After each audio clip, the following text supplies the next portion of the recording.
Page 147.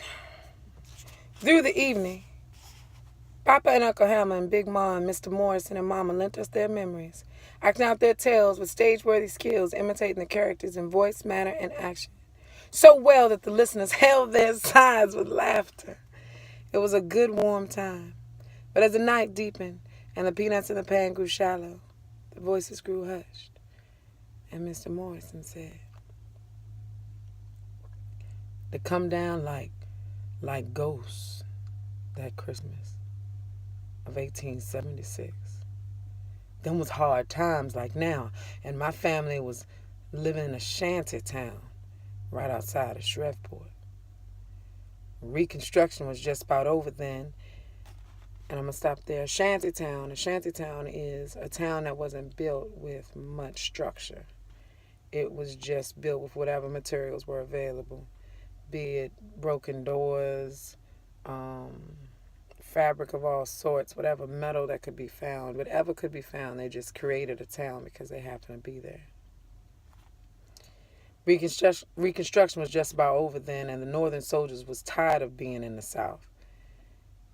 They didn't hardly care about no black folks in Shantytown, and them Southern whites, they was tired of the Northern soldiers and the free Negroes. And they was trying to turn things back around how they used to be. And the colored folks, well, we was just tired.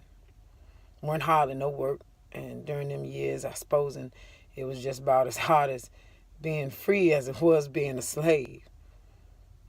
That night they come.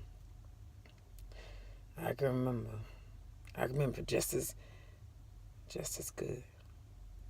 It was cold, so cold we had to huddle all against each other, just trying to keep warm. And two boys, about 18 or 19, I reckon, came a knocking on my daddy's door. They wasn't scared. Clean out of their heads with fright. They just come back from Shreveport. Some white woman done accused them of molesting her, and they didn't know nowhere to run. They just come up to my daddy's because he had a good head and he was bigger than me. He was strong too, so strong he could break a man's leg easy as he was snapping a twig. I seen him do it that night. And the white folks was scared of him. But my daddy didn't hardly have time to finish hearing them boys' story when them devilish nightmen swept down. Nightmen!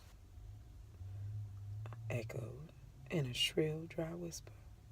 Stacy sitting beside me on the floor stiffened. Christopher John nudged me knowingly. The little man leaned forward on Papa's lap. "David," Mama started. But Papa unfolded her slender hand in his and said quietly, "These are things they need to hear, baby. It's their history." Mama sat back, her hand still in Papa's, her eyes wary. But Mr. Morrison seemed not to notice. "They swept down like locusts," he continued, "bursting on us with their rebel sabers, hacking and killing,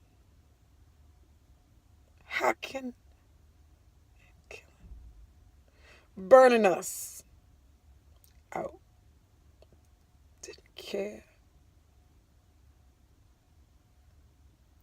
Didn't care who they killed.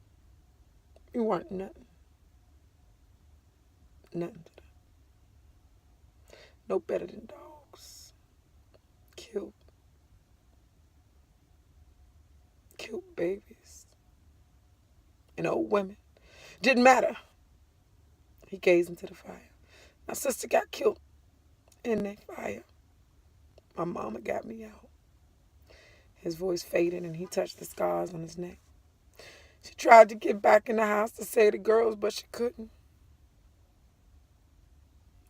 The white men was all over her. She threw me like I was a ball, hard as she could, trying to get me away from them. Then she fought like a wild animal right beside my daddy. They was both of them bred stock, and they was strong like bulls." "Breaded stock? What's that?" Cassie, don't interrupt Mr. Morrison, said Mom.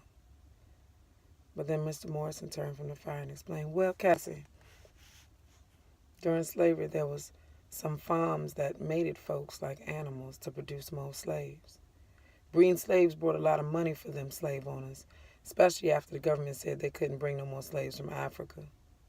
And they produced all kinds of slaves to sell on the block. And folks with enough money, white men, and even free black men, could buy exactly what they wanted. My folks was bred for strength like they folks, and they grand folks for them. Didn't matter none what they thought about the idea. Didn't nobody care. But my mama and daddy, they loved each other. And they loved us children, and the Christmas they fought them demons out of hell like avenging angels of the Lord. He turned back toward the fire and grew very silent. Then he raised his head and looked at us. They died that night. Them night men killed them.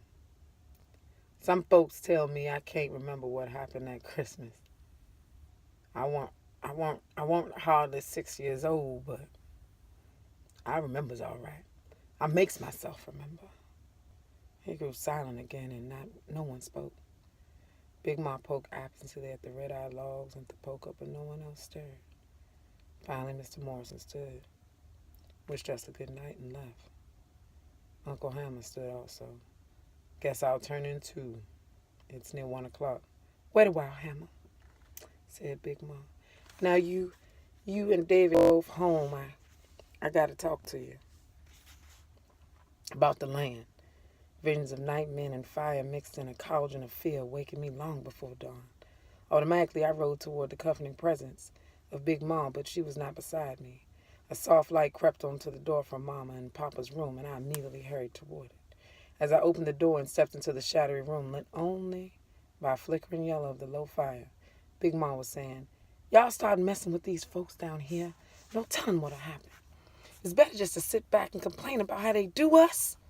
Mama snapped, her voice rising. Everybody know from Smellers Creek to Strawberry knows it was them, but what we do about it? We line their pockets with our few pennies and send our children up to their store to learn things they got no business learning. The older children are drinking regularly there now, even though they don't have any money to pay. And the Wallaces are simply adding the liquor charges to the family bill. Just more money for them to ruin our young people. And I see it at least we could do is stop shopping there. It may be real justice, but it'll hurt them. We've done something. Mr. Turner and the Averys and the Laniers are over 24 other families, and perhaps even more said they'll think about not shopping there, getting credit elsewhere. We owe it to the Barrys. Frankly, interrupted Uncle Hammer, I'd rather burn them out myself. Hammer, you go burning and we'll have nothing, Mama retorted. Ain't got nothing no way, replied Uncle Hammer.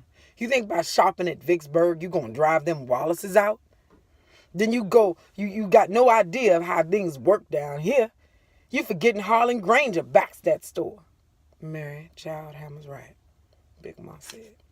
I'm doing what I told y'all about this land because I don't want some legal thing to come up after I'm gone that let that Harlan Granger get this place. But we going back in folks' credit with our land. We lose it for sure, and we don't do that. I couldn't face Paul Edward. I didn't say we should back it, Mama said. Well, we're just about the only family with collateral at all. Papa looked up from the fire. That may be, honey, but we put up this land to back this thing, and it'll be just like giving it away. Times like they are, it ain't likely that any of these people can pay the bills they make as much as they might mean to.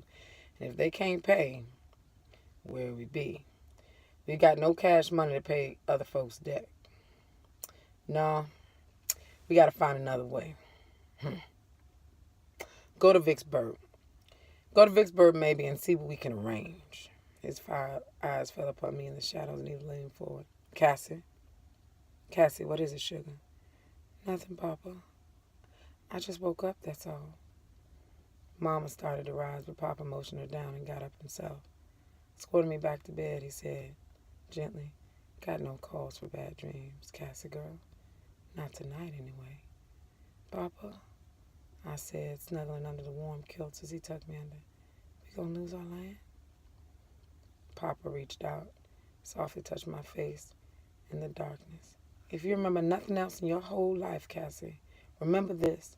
We ain't never gonna lose this land. You better believe that. Yes, sir, Papa. Then go to sleep. Christmas is coming. Books, cried little man on Christmas morning.